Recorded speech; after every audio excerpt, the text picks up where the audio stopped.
Hello, my name is Wale Farrow, and you're watching Tech Roundup. I'm a tech entrepreneur, and Tech Roundup brings you weekly opinion, views, and analysis of top tech events happening around the world with a focus on Nigeria.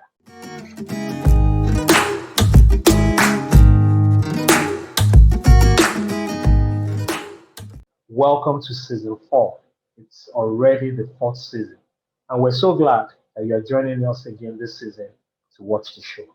This season, we've decided to change the dynamics of the show just to make it a better watch for you, our audience at home.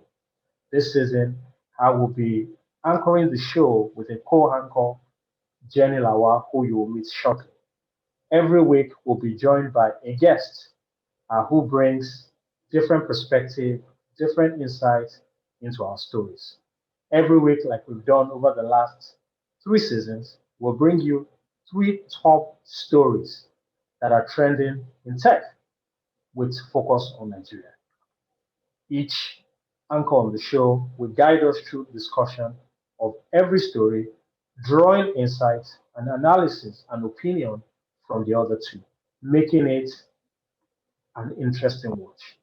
Different opinions, different views, but all still giving insight to you at home to draw your own conclusions. This week, we have 3 stories. Our first story reviews digital payments with facial recognition. It's a trend that is already happening in China and other countries like the US, with Nigeria looking into that space. And then our last story this week is around cryptocurrency and Bitcoin investment. Is it for you in 2021? Well, if it is, you will get our own thoughts and opinions.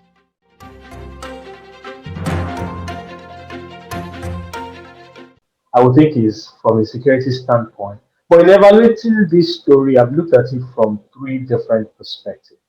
One for me is the investment that this will require for this to work would be significant. Think about the hardware requirements that would have to have, that merchants receiving payments would have to have for this to work.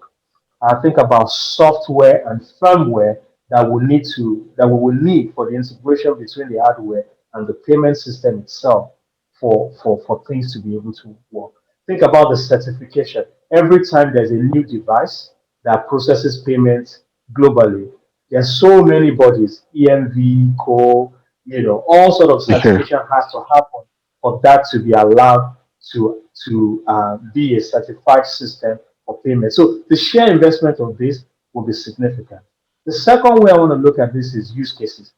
Are there use cases that really demand for us to have facial recognition before our payment goes through? When I think of facial recognition in payments, I think about what we see in movies. People using their faces to enter into the vault because there's a huge value of, money or gold involved. I'm just thinking for everyday payments, do we need that? Is there going to be sufficient use case to justify that amount of investment that may be required? And then lastly, adoption. When I think of adoption, I think, the Chinese might adopt this very quickly. Maybe the Americans might even go for it, although I doubt that very much because the Americans have decided that if it's not plastic, if it's not credit or debit card, they are not doing it. So good luck with that as well.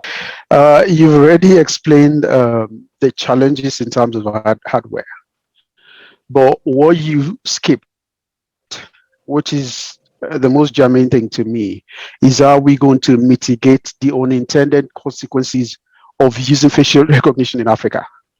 Do you understand? So the angle I'm going to comment from will be the misuse factor.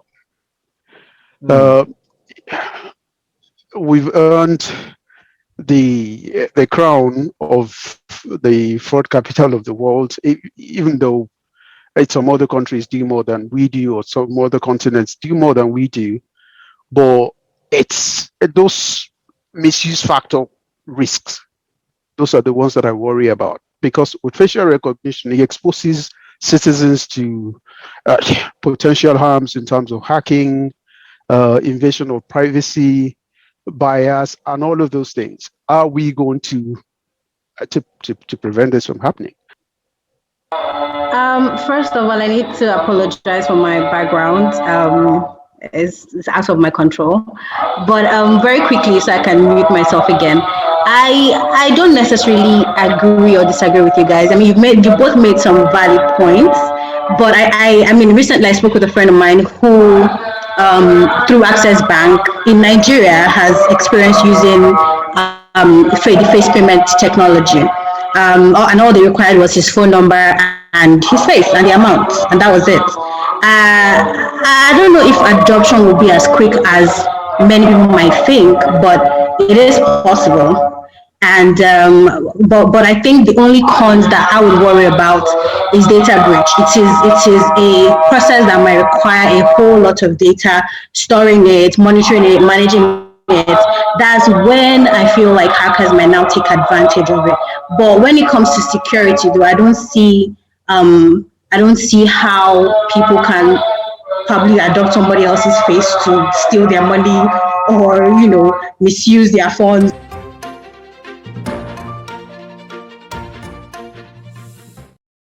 So according to Quartz, this Quartz Africa, in the last 5 years, Nigeria has traded 60,215 bitcoins, valued at more than 566 million, which apart from the US is the largest volume worldwide on Paxful. I don't know if you're familiar with Paxful, the leading peer-to-peer Bitcoin marketplace. So according to the data on CoinDance also, from the beginning of May 2015 to the middle of November 2020, Bitcoin trade in Nigeria has increased yearly by at least 19% volume since 2017. That's massive. And the highest volume is over 20 million traded in 2020. So that's a lot.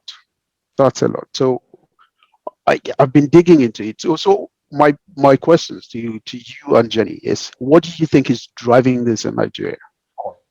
I think what might be driving this is one. I mean, I think Nigerians are just really on the forefront of things that would make them rich. People in Nigeria are really focused on, I want to get rich. What is the next best thing that's going to make me get rich? If it's cryptocurrency and Bitcoin, I want to know about it. So once they decide that they want to go in that direction, people actually, believe it or not, immerse themselves to actually get educated about it, about what's going on, and positioning themselves to be able to do it. Not just at the private level, we see a lot of companies and institutions looking at that space as well.